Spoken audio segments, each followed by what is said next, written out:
பாசிச பாஜகவை வீழ்த்துவோம், ஜனநாயக கூட்டரசை நிறுவுவோம் என்ற முழக்கத்தோடு இங்கு நடைபெற்று கொண்டிருக்கும் இந்த திருமுனை கூட்டத்தை தலைமையேற்று மிக சிறப்பாக நடத்தி கொண்டிருக்கும் மக்கள் மன்றத்தின் ஒருங்கிணைப்பாளர் அருமை தோழர் மகேஷ் அவர்களே,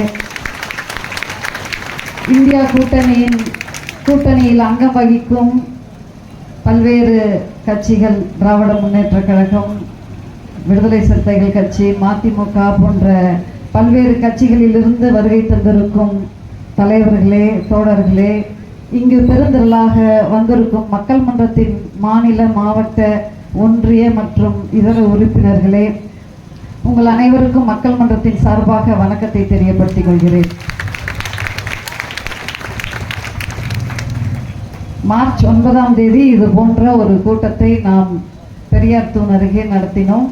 அப்பொழுது எம்எல்ஏ அவர்களை எதிர்பார்த்திருந்தோம். அந்த குறையை இப்போ நிவர்த்தி செய்கிறார் போல இருக்கு சிறிய கூட்டத்தில். சரி, உண்மையிலே தோழர்களே, இந்த 10 ஆண்டு காலத்தில் பாஜக மோடி அரசு எப்படியெல்லாம் ஒரு மோசமான ஒரு இருண்ட காலத்தை நமக்கு வழங்கி இருக்கிறது என்பதை எனக்கு முன்பு பேசிய தோழர்கள் பேசினார்கள். இந்த காலகட்டத்தில் திமுகவினுடைய தேர்தல் அறிக்கை நமக்கெல்லாம் ஒரு விடிவெள்ளியாக, அதை படிக்கும்போதே ரொம்ப ஒரு மகிழ்ச்சியாக இருக்கிறது. அது திமுகவுடைய தேர்தல் அறிக்கையாக இருக்கட்டும், காங்கிரஸ் கட்சியினுடைய தேர்தல் அறிக்கையாக இருக்கட்டும், கடைசியாக வந்திருக்கும் விடுதலை சிறுத்தைகள் கட்சியின் தேர்தல் அறிக்கை, அத்தனையும் மிக சிறப்பாக நாம் என்ன எதிர்பார்க்கிறோமோ, இதுவரை நாம் தேர்தலில் பங்கெடுத்ததில்லை, தேர்தல் கட்சிகள், ஓட்டரசியல் இதிலிருந்தெல்லாம் விலகி இருந்தவர்கள் தான் மக்கள் மன்றம். ஆனால் நாம் எதையெல்லாம் செய்ய வேண்டும் என்று ஆசைப்பட்டோமோ அத்தனை விஷயங்களும் அந்த தேர்தல் அறிக்கையில் இருக்கின்றது. வாய்ப்பு கிடைக்கும் பொழுது அதையெல்லாம் நிதானமாக வாசிக்க வேண்டும் தோழர்களே. ஒரே ஒரு விஷயம், ஒரு விஷயம் அதில் படித்தோம். அதாவது மக்களுடைய உணவு, உடை, காதல், திருமணம் இது போன்ற விஷயங்களில் அரசு தலையிடாது என்று மிக தெளிவாக தேர்தல் அறிக்கையில் குறிப்பிடப்பட்டிருந்தது தோழர்களே. எவ்வளோ ஒரு முக்கியமான விஷயம் தெரியுமா? ஏன்னா பாஜக நம்மளுடைய உணவிலிருந்து, உடையிலிருந்து அத்தனை விஷயங்களிலும் தலையிட்டு கொண்டிருக்கிறது. ஆகையால் மற்ற விஷயங்கள் இன்னும் ஒவ்வொன்றாக சொல்லலாம். என்னென்ன விஷயங்கள்லாம் அவங்க சொல்லியிருக்கிறாங்கன்னு தமிழ் எனக்கு முன்னாடி பேசிட்டு போனார். இதெல்லாம் பார்க்கும் பொழுது, உதாரணத்துக்கு 400 ரூபாயா, 100 நாள் வேலை திட்டத்தில் கூலி 400 ரூபாயா? என்னது, காங்கிரஸ் ஒரு குடும்பத்துக்கு, ஒரு பெண்ணுக்கு 1 லட்சம் கொடுக்க போதா ஆண்டுக்கு? அப்படின்னா இவங்களுக்குலாம் வயிறு எரியுது. என்னடா இது, எல்லாம் கஜானா காலி ஆயிடுவான். அங்கே நிதியமைச்சர் நிர்மலா சீதாராமன் ஒரே புலம்பல். என்ன விஷயம்னா தோழர்களே, இவர்களுக்கெல்லாம் என்ன நினைப்புனா, மக்கள்னாலே ஏதோ பிச்சைக்காரவங்க, காசு கொடுத்தா உடனே சோம்பேறி ஆயிடுவாங்க, இது போன்ற தப்பான எண்ணங்கள். உண்மையில் அது அல்ல தோழர்களே. மக்களால் சும்மா, உழைப்பாளி மக்களால் சும்மா உட்கார்ந்துருக்க முடியவே முடியாது. நீங்கள் ஸ்காண்டினேவியன் நாடுகள்னு சொன்னால் டென்மார்க், ஸ்வீடன், ஃபின்லாந்து போன்ற நாடுகள்லாம் வேலை இழந்தவர்களுக்கோ அல்லது இளைஞர்களுக்கோ தகுதிய மிக்கவர்களுக்கோ 2 ஆண்டுகளுக்கு சும்மாவே சம்பளம் கொடுக்குறான். எதற்கு 2 ஆண்டுகளுக்கு சும்மாவே சம்பளம் கொடுக்குறான்னா, அவன் தன்னை தயார்படுத்திக்கிட்டோம், அடுத்து அவனுக்கு பிடித்தமான ஒரு தொழிலை அவன் செய்யட்டும் என்று கொடுக்குறாங்க வளர்ந்த நாடுகள். அப்போ அவனுங்கெல்லாம் அறிவு இல்லாமையா கொடுக்குறான்? இங்கே என்னன்னா, ஏதோ கொடுத்துட்டாலே நம்ம ஆளுங்கெல்லாம் கஜானகால். ஆனால் அவனுக்கு எங்கே போகல சிந்தனைனா, 7.5 லட்சம் கோடியை ஏமாத்திருக்கிறான்னு சிஏஜி அறிக்கை சொல்லுது. பெரிய அதானி ஹிண்டன்பர்க் அறிக்கை சொல்லுது. அவன் எத்தனை கோடிகளை சாப்பிட்ருக்கிறான், எத்தனை பேர் விஜய் மல்லையா, மோடிகள், எத்தனை பேர் கொள்ளை லாபம் மீட்டி விட்டு எல்லாத்தையும் வங்கி கடன்களை எல்லாம் கட்டாம வெளிநாடுகளுக்கு ஓடி இருக்கிறாங்க. இதெல்லாம் யாரும் என்ன பண்றதில்ல, சொல்றதில்ல. நம்ம மக்கள் கொடுக்குற 1000 ரூபாய் தான் அவன் கண்ணை உறுத்துது. தோழர்களே, இவர்கள், அதாவது நாம் சொல்லியிருக்கிறோம், இந்த தேர்தல் சாதாரண தேர்தல் அல்ல, 140 கோடி மக்களின் தலைவிதியை தீர்மானிக்கும் தேர்தல் இது அப்படின்னு அந்த அபாயத்தை நாம் சுட்டி காட்டியிருக்கிறோம். அதாவது மீண்டும் மோடி அரசு வந்தால் அவர்கள் அமைக்க விரும்புவது இந்து ராஷ்டிரம் அல்ல, பார்ப்பன ராஷ்டிரம் தான். ஏன்னா பார்ப்பனர்கள் தான் வந்து ஆளணும், அவர்களுடைய மேலாதிக்கத்தில் நாமெல்லாம் அவர்களுக்கு காலை கழுவி கொண்டு நக்கி கொண்டிருக்கும் சூத்திரர்களாகவே காலத்துக்கும் அடிமைகளாக இருக்க வேண்டும் என்பதுதான் அவர்களுடைய விருப்பம். தொடர்களே, உதாரணத்துக்கு ஒரே ஒரு விஷயத்த சொல்றேன். அதாவது இவங்களுக்கெல்லாம் ராபர்ட் கால்வெல்லை பிடிக்காது, மெக்காலேவை பிடிக்காது, இவரெல்லாம் பிடிக்காது. நிறைய பேர் இருக்கிறாங்க. கவர்னர் இப்போ ரீசெண்டாக பேசினார், கால்வெல்லா படிக்காத ஆளு அப்படின்னு ரொம்ப அலட்சியமா சொன்னார். ஆனா அந்த ராபர்ட் கால்வெல் நிறைய விஷயங்களை இவர்கள் இந்த பார்ப்பன பயங்கரவாதிகளை புட்டு புட்டு வச்சிருக்கிறார். அவர் ஒரு புத்தகம் எழுதியிருக்கிறார், திருநெல்வேலி சரித்திரம் சொல்லிட்டு. அந்த திருநெல்வேலி சரித்திரத்தில் அவர் சொல்கிறார், இந்த பார்ப்பனர்கள் எப்படிப்பட்டவர்கள் அப்படின்னா, நம்ம மக்கள் கடல்ல உயிரை பணையம் வச்சு முத்து குளிக்க போவாங்களாம். உயிரை பணையம் வைத்து முத்து குளித்து எடுத்துட்டு வர முத்துக்கள்ல கரையில் உட்காந்துட்டு இருக்கிற பார்ப்பனர்கள் சரி பாதி வாங்கிக்குவாங்களாம். ஒரு 100 முத்தை எடுத்துட்டு வந்தா 50 முத்தை யாருக்கு கொடுக்கணுமா? பார்ப்பனர்களுக்கு கொடுத்துடணுமா. ஏன்னா இவர் கரையில் உட்காந்துக்கிட்டு, நான் தான் மந்திரம் சொன்னேன், நீ உயிரோடு பத்திரமா வந்ததுக்கு உன்னுடைய உழைப்பு காரணம் இல்ல, என்னுடைய மந்திரம் தான் காரணம் அப்படின்னு இவங்க கதை விட்டு சம்பாதிச்சிருக்கிறாங்க. இதை யார் அம்பலப்படுத்துறாரு? கால்ட்ரெல் அம்பலப்படுத்துறாரு. அதனால கோவம் கால்ட்ரெல் மேல. அது மட்டுமல்ல தொடர்களே, கால்ட்ரெல் தான் சொன்னாரு, தமிழ் மொழி வந்து திராவிட மொழி குடும்பம்ன்றது வேற, சமஸ்கிருதம் எல்லாத்துக்கும் தாய் தந்தை மொழி கிடையாதுன்ற உண்மையை போட்டு உடைத்தார் என்ற கோபம் ராபர்ட் கால்ட்ரெல் மேல. இன்னொன்றையும் சொல்ல வேண்டும், அவர் அருமையா ஒரு புத்தகம் எழுதியிருக்காரு, அதுக்கு பேரு குடுமி. பாருங்க, அவர் வந்து ஒரு மிஷினரி, மதத்தை பரப்ப தான் வந்தாரு, பிஷப்பா இருந்தாரு, திருநெல்வேலியில துணை பிஷப்பா இருந்தாரு. அவர் எழுதியிருக்கிற புத்தகத்தினுடைய பேர் குடுமி. இந்த குடுமி பத்தியே அவர் ஆராய்ச்சி பண்ணியிருக்கிறார். இவன் எதுக்குடா குடுமி வச்சிருக்கிறான்? ஐரோப்பாவிலும் குடுமி வச்சவங்க இருக்கிறாங்களாம். அதுக்கு பேரு பன்னி வாலு. அவங்க எப்படி கூப்பிடுவாங்களாம்? பன்னி வாலுன்னு சொல்லி கிண்டல் அடிப்பாங்களாம். அவர் சொல்றார், இங்கேயும் பன்னி வால் வச்சவன் நிறைய பேர் இருக்கிறான் இந்த நாட்டிலையும் அப்படின்னு சொல்ற. தோழர்களே, அதாவது புரட்சியாளர் அம்பேத்கர் சொன்னார், தாழ்த்தப்பட்ட மக்களுக்கு கல்வி, நிலம், ஆயுதம் வழங்க வேண்டும், அது வேணும், அதற்காக நாம் போராட வேண்டும் என்று சொன்னார். கல்வியினுடைய அவசியத்தை அவர் உணர்ந்தார். மெக்காலே தான் நமக்கு கல்வி வழங்கினார்.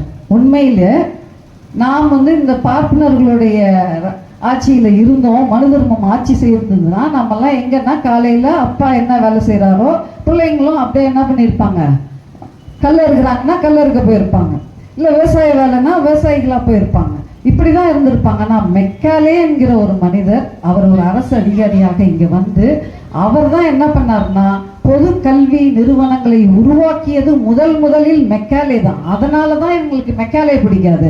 மெக்காலே பிடிக்காது, மிஷினரிகளை பிடிக்காது, முஸ்லீம்களை பிடிக்காது, மார்க்சிஸ்டுகளை பிடிக்காது. ஏன்னா இவங்க எல்லாருமே இவங்க உடுற புருடாக்களை அம்பலப்படுத்தியவர்கள், புட்டு புட்டு வச்சவங்க தான் இவங்க. இன்னொரு விஷயத்தை சொல்கிறேன். இப்போ வந்து இவங்க வந்து இந்த விஸ்வகர்மா திட்டம் வந்து மீண்டும் குலக்கல்வியை கொண்டு வர்றதுக்கு எப்படியெல்லாம் முயற்சி பண்ணுறாங்கன்னு நம்ம அறிவோம். லல்லு பிரசாத் யாதவ், இவர் மேலே அவங்களுக்கு ஏன் கோவம்ன்றதுக்கு ஒரு விஷயம் என்ன அப்படின்னா, லல்லு பிரசாத் யாதவ் ஒரு மேடையில் பேசுகிறார். அவர் மேடையில் பேசும் பொழுது திடீர்னு என்ன பண்ணுறாரு, ஒரு ஸ்டூல் எடுத்து போடுங்கன்றார். ஸ்டூல் எடுத்து போட்டு அவருடைய காலை எடுத்து மேலே வைக்கிறாரு. கட்டை விரலை ஃபோக்கஸ் பண்ணுங்க கேமராலன்றாரு. அந்த கட்டை விரல்ல நெகம் இல்லை. அவர் சொல்றாரு, எப்படி போச்சு தெரியுமா அந்த நெகம்? நான் சின்ன பிள்ளையா இருக்கும்பொழுது ஸ்கூல்ல நான் யாதவ வீட்டு புள்ளன்றதுனாலேயே எங்க ஆசிரியர் என்ன பண்ணுவாரு, போய் மாடை பராமரிச்சுக்கோன்னு என்ன கிளாஸ் ரூம்ல இருந்து எங்க அனுப்பிச்சிடுவாரு, வீட்டுக்கு அனுப்பிச்சிடுவார். அவர் வீட்டுக்கு அனுப்பிச்சிடுவார். அங்க போய் நான் மாடை பராமரித்து கொண்டிருப்பேன். அது எட்டி உதைச்சி என்னுடைய கால் நகம் சிறு பையனாக இருக்கும்போதே எனக்கு போனது. அந்த நிலைமை மற்றவர்களுக்கு வரக்கூடாது, நம் போன்றவர்களுக்கு இந்த நிலைமை மீண்டும் வரக்கூடாது என்று லல்லு பிரசாத் யாதவ் என்ன பண்ணாரு, அவர் வந்து சாதாரண ஆள் இல்லை.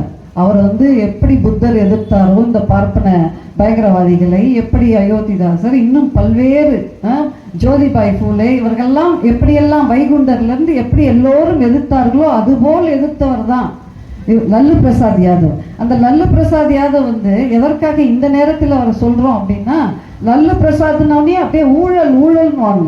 என்ன ஊழல்? மாட்டுத்தீவன ஊழல்னு சொல்லி ஒரு பெரிய ஊழல்வாதி மாதிரி சித்தரிப்பாங்க. இப்ப பாஜக தேர்தல் பத்திரங்கள் மூலம் செய்த ஊழல் 16,000 கோடி. இல்ல 16,000 கோடி தோழர்களே. ஆகையால் நாம் இந்த அதாவது அமர்த்தியா சென் சொல்வார், இங்க நாம் நீதியை நிலைநாட்ட முடியாது. இப்ப இருக்கிற சூழல்ல நியாயத்தை தான் நிலைநாட்ட முடியும். நியாயம்ன்றது ஒரு கம்பேரிசன் தான், ஒப்பீடு தான். அப்ப இந்த லல்லு பிரசாத் யாதவ் அவருடைய மகன் இங்க இப்ப வந்திருக்கிறார்.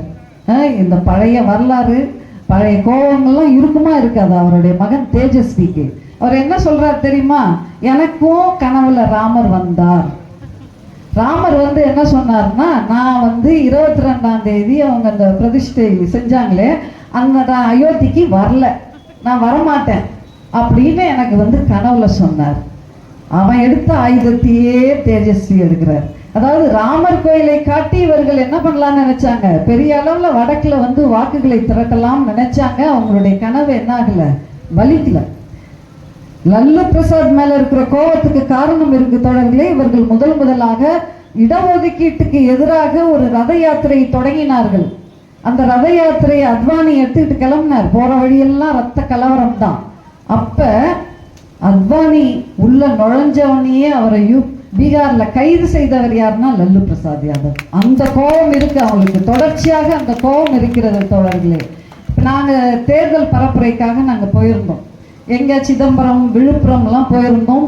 நேரடியாக கடை வீதிகளில் மக்களிடம் போய் இந்த துண்டறிக்கைகளை கொடுத்தோம். அவங்களுடைய கவலை எல்லாம் என்னவாக இருந்தது தெரியுமா?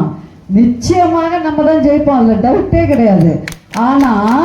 ஆனான்னு இழுக்கிறாங்க. ஒரு ஆட்டோ டிரைவர் சொல்றாரு, ஆனா இவங்க நேர்மையா நடத்துவாங்களா தேர்தலை? எங்க போயிருக்கு பாருங்க பயம். இவிஎம் மிஷின்ல என்ன பண்ண போறாங்களோ அப்படின்ற கவலை சாதாரண எளிய தொழிலாளிக்கும் போயிருக்குது. அந்த பயம் இருக்கிறது தோழர்களே, அது உண்மை. ஏன்னா இவன் எல்லா நிறுவனங்களையும் விலைக்கு வாங்கிட்டான். ஊடகங்கள் அத்தனையும் அவனுக்கு சரண்டு. பெரிய பெரிய வெகுஜன ஊடகங்கள் அத்தனையும் அவன் காலை நக்கி மோடியை புகழ்ந்து தள்ளிட்டு இருக்குது. இந்த காலகட்டத்தில் இன்னொருத்தர் சொன்னாரு, அம்மா இங்கெல்லாம் பயம் இல்லம்மா, வடக்கதாம்மா கொஞ்சம் பயமா இருக்குது அப்படின்னு இன்னொருத்தர் சொன்னாரு. ஆனா தோழர்களே, ஒரு நம்பிக்கை அளிக்கக்கூடிய ஒரு விஷயத்தை நான் சுட்டிக்காட்ட விரும்புகிறேன். ஒரு இளைஞன், இப்ப தஞ்சை தமிழன் எப்படி ஒரு இளைஞனாக இங்க கர்ஜித்துட்டு போனாரோ, அந்த மாதிரி துருவ் ரத்தின்னு ஒரு இளைஞன், ஹரியானாவை சேர்ந்த ஒரு இளைஞன். அந்த இளைஞன் யூடியூப்ல போடுறான் பாருங்க, மோடி அப்படியே அக்கு வேற ஆணி வேற ஊழலை எல்லாத்தையும் அக்கு வேற கிழிச்சிட்டு இருக்கிறான். அந்த தம்பிக்கு பார்வையாளர்கள் எவ்வளவு பேர் தெரியுமா? 1 கோடி 2 கோடி 3 கோடி. ஹிந்தியில தான் பேசுறான் அந்த தம்பி. ஹிந்தியில பேசுற தம்பி துணைத்து பேசினான். எப்படி திருமாத்தோழர் பேசினாரு, மோடி ஒரு ஃப்ராட் அப்படின்னு எங்க பேசினாரு? இப்ப நடத்தினாரு, லட்சக்கணக்கான பேரை வைத்து திருச்சியில நடத்தினார் இல்லையா? அதுபோல் துருவ் ரத்தி ஒரு சின்ன பையன் சொல்றான், மோடி ஒரு டிக்டேட்டர், ஒரு சர்வதிகாரி, அவர் தோற்க வேண்டும், மக்கள் உஷாரா இருக்கணும்னு சொல்லி அவர் என்ன பண்றான், அந்த தம்பி வடநாட்டில் இருக்கிற மக்களுக்கெல்லாம் அவர்களை எல்லாம் தெளிவுபடுத்தி கொண்டிருக்கிறான். தோழர்களே, நிலைமை மாறுகிறது. அதனாலதான் அமித்ஷா இங்க வராம என்ன பண்றாரு, ஐயோ அங்க எல்லாமே சரிஞ்சிட்டு இருக்குதான், யூபியில எதிர்பார்த்தபடி ஒன்றும் நடக்கவில்லையாம்ட்டு ஓடுறாரு. ஆகவே தோழர்களே, இந்த மண் பெரியாருடைய மண். நமக்கெல்லாம் சுயமரியாதையை பாய்ச்சிய தலைவர் பெரியார். அதனால நம்மளை பற்றி பயம் இல்லை, இங்க பயம் இல்லைதான். உண்மையிலேயே இங்க நம்மளுடைய வேட்பாளர் செல்வம் மிகப்பெரிய வாக்கு வித்தியாசத்தில் வெற்றி பெறுவார். அதில் எந்த மாற்று கருத்தும் இல்லை. திமுகவும் பல்வேறு விஷயங்களை செய்திருக்கிறது. இந்த பழங்குடி மக்கள் விஷயத்தையே எடுத்துப்போம். 433 வீடுகள் கட்டி கொடுக்கப்பட்டிருக்கு பல்வேறு இடங்களில். ஊத்துக்காடு, மலையாங்குளம், இப்படி எல்லா வீடுகளும் ஒன்றும் சாதாரண அமௌண்ட் இல்லை. 4,60,000 62,000 அந்த ஒரு அமௌண்ட்ல இப்ப 5 லட்சமாக மாற்றப்பட்டிருக்கிறது தோழர்களே.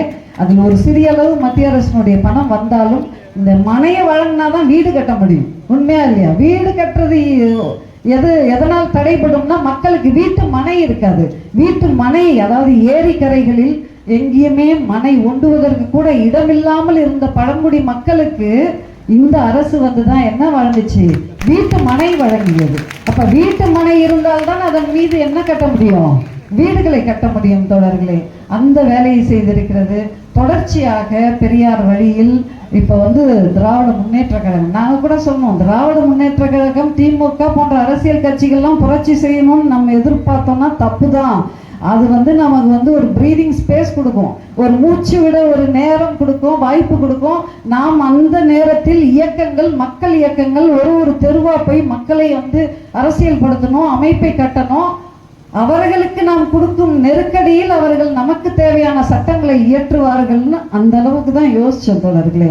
ஆனால் உண்மையில் அவர்கள் நமக்கு வேலையே கொடுக்காம எல்லா வேலைகளையும் அவர்களே என்ன பண்ணிட்டு இருக்கிறாங்க, தொடர்ச்சியா செய்து கொண்டிருக்கிறார்கள். இந்த நேரத்தில் நாம் இன்னொரு விஷயத்தையும் நாம் வந்து ஆட்களை சரியாக அடையாளம் காண வேண்டும் தோழர்களே. இந்த நேரத்துல வந்து அதிமுகவும் பாஜகவும் கள்ள கூட்டணியில் இருக்கிறது என்ற உண்மையை நாம் மக்களிடம் சொல்ல வேண்டும். ஏன்னா இது புரியாம நிறைய பேர் அதிமுக அதுவும் வந்து ஏதோ ஒரு தோழர் சொன்னாங்களே, அம்மா உள்ளவே உடலை மோடிய, அதெல்லாம் பார்த்து நம்ம மயங்கிடக்கூடாது. அம்மா தைரியசாலி, உள்ளவே உடலை மோடிய பாஜகன்றதெல்லாம் வந்து இல்லை. அம்மா வந்து ராமர் கோயில் கட்டுறதுக்கு இங்கேருந்து கரை சேவை செய்யறதுக்கு ஆளை அனுப்ப தயாரா இருந்த அம்மா தான். அதனால நம்ம வந்து கொள்கை ரீதியாக தான் ஆட்களை அணுக வேண்டுமே தவிர தனி நபர்களாக அவர்களை என்ன பண்ணக்கூடாது. அவங்க தைரியசாலியா, என்ன தைரியம், ஊழல் குற்றச்சாட்டு எவ்வளவு நாள் வாய்தா ராணியாக இருந்தார்கள் என்பதெல்லாம் நாம் வந்து பார்க்கணும். இன்னொரு கோணத்திலும் நாம் அவர்களை எல்லாம் பார்க்க வேண்டும். அதுபோல் பாமக என்ன சொல்லுது, பிள்ளைங்களுக்கு வந்து 21 வயசுக்குள்ள ஒரு பெண்ணுக்கு வந்து திருமணம்னா பெற்றோர் சம்மதத்தை பெற வேண்டுமாம். அதாவது மதவாதமும் சாதியவாதமும் சேர்த்து கைகோர்த்து இருக்கிறது தோழர்களே. மிகப்பெரிய ஆபத்து. இவர்கள் 2 பேரும் கோர்த்து இருக்குது, பாஜகவும் பாமகவும் கைகோர்த்து இருப்பது மிகப்பெரிய ஆபத்து. அதை அங்க இருந்த கட்சியில பாமகல இருக்கிற ஏற்கனவே சொன்ன மாதிரி அருமையான பாட்டாளி மக்கள் கட்சின்ற ஒரு பெயரை கொண்டு அற்புதமாக தொடங்கப்பட்ட ஒரு கட்சி இன்னைக்கு சீரழிந்து அதுல இருக்கிறவங்க எல்லாம் உண்மையிலேயே சூடு சொன்னா வெளியே வந்துடணும். வெளியே வந்து போய் அந்த வேல்முருகன் கட்சியில சேர்ந்தா உண்மையிலேயே அவர்கள் வந்து என்ன பண்றாங்க, இல்ல அந்த சாதிய பற்று சீக்கிரத்துல எல்லாம் போயிடாது. அதனால சொல்றேன், அந்த பற்று கொஞ்சம் இருக்கிறவங்களே தான் நான் சொல்றேன். அவர்கள் போய் என்ன பண்ணலாம், உண்மையிலேயே தமிழக வாழ்வுரிமை கட்சியில சேரலாம். ஏன்னா அவரும் இந்த கூட்டணியில் தானே இருக்கிறார். அதனால வந்து பயப்படுவதற்கு இல்லை தொடர்களே. ஆகையால் தொடர்களே, ப. சிதம்பரம் சொன்னாரு, நாங்க ஆட்சிக்கு வந்தா 300 நாளுக்கு வழக்கு போடும். வழக்கு போடக்கூடிய அளவுக்கு பாஜக காரவங்க மேல வழக்கு போடக்கூடிய அளவுக்கு எங்களுக்கு விஷயம் இருக்கு. அவன் என்ன பண்றான்னா, தேர்தல் ஏப்ரல் 19னா 19 வரைக்கும் இடியையும் சிபிஐயும் ஐடியையும் பயன்படுத்துவேன், நான் உங்களை ஒடுக்குவேன், நான் உங்களை அடியாட்களாக பயன்படுத்துவேன்னு நம்மளை மிரட்டிட்டு இருக்கிறான். ஆனா நம்ம ஆட்கள் ஆட்சிக்கு வந்தா, அதுதான் ப. சிதம்பரம் சொல்றாரு, ஒவ்வொரு நாளும் போடுவோம், 300 நாளும் போடுவோம். அவ்வளவு விஷயம் எங்களிடம் இருக்கு. பெகாசஸ் ஊழல் யோசிச்சு பாருங்க. இதை வந்து என்னமோ கஜானாவே காலி ஆயிடும்ன்றாங்களே. ஒரே ஒரு போனை வந்து டேப் பண்றதுக்கு பெகாசஸ் கருவி மூலம் டேப் பண்ணா அவன் 10 லட்சம் செலவு பண்ண வேண்டியிருக்கு ஒரு போனை. நமக்கு வந்து 1 லட்சம் ஒரு குடும்பத்துக்கு கொடுக்கறத பெரிய, அதாவது அது இன்றைய சூழலில் தோழர்களே உண்மையில் எது வந்து ஒரு காலத்துல நமக்கு தெரியாது. மணல் வந்து ஒரு பெரிய இயற்கை வளம், இதை வச்சு ஒருத்தன் பெரிய கோடீஸ்வரனா ஆவான்னு பழங்குடி மக்களுக்கு யோசிக்கவே முடியாது. ஏன்னா அவர்கள் இயற்கை வளங்களை எல்லாம் என்னவா பார்த்ததே கிடையாது.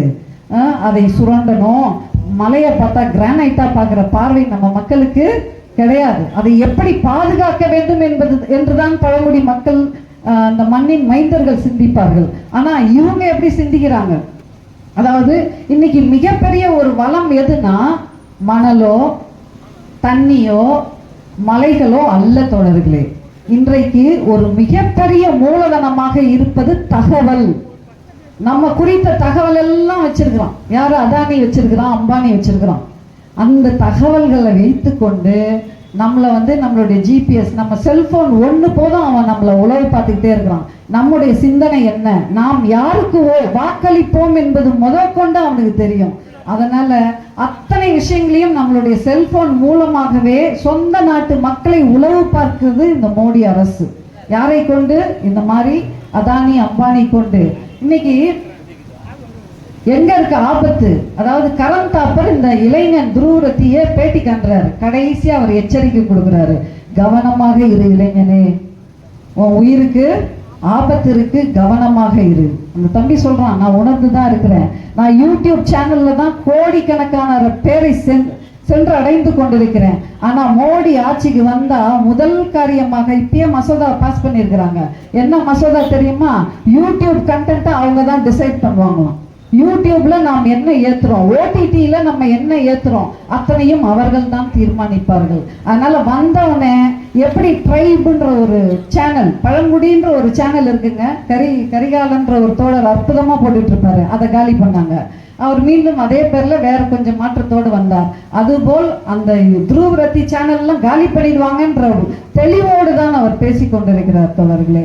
அதனால நாம் ஹிட்லர் வீழ்ந்தார்.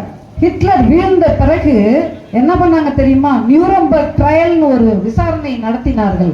யாரெல்லாம் ஹிட்லர் ஆட்சியில் அதிகாரிகளாக இருந்து கொண்டு மக்களை விஷவாயு சேம்பருக்கு அமிச்சாங்களோ, யாரெல்லாம் இந்த யூத மக்களை கொன்றார்களோ அந்த நீதிபதிகள் மீது மீண்டும் விசாரணை நடந்தது தோழர்களே. அவர்களெல்லாம் தண்டிக்கப்பட்டார்கள். அதுபோல் தண்டனை காத்திருக்கிறது. இன்னைக்கு ஆடுற ஈடியா இருக்கட்டும், இன்னைக்கு ஆடுற ஐடியா இருக்கட்டும், எல்லோருக்கும் எப்ப ஜூன் மாதத்திலிருந்து என்ன நடக்கும், அவர்களுக்கெல்லாம் தண்டனை காத்திருக்கிறது தோழர்களே. அதுபோல் நாம் இப்போ மோடி சொல்றாரு, நான் 40 முறை வடகிழக்கு மாநிலங்களுக்கு சென்றேன். 40 முறை சென்றது இருக்கட்டும், மணிப்பூர் பற்றி எரியும் பொழுது நீ போனியா? அதுதான் கேள்வி.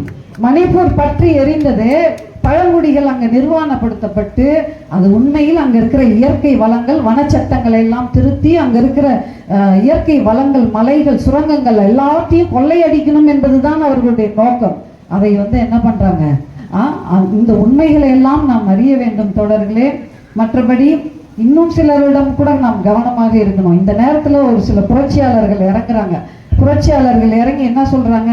நாங்க எஸ்டிபிஐக்கும் ஆதரவு செய்வோம். ஏன்னா எஸ்டிபிஐ உங்களுக்கு என்ன பண்ணிருக்கு? மேடை கொடுத்துருக்கோம்.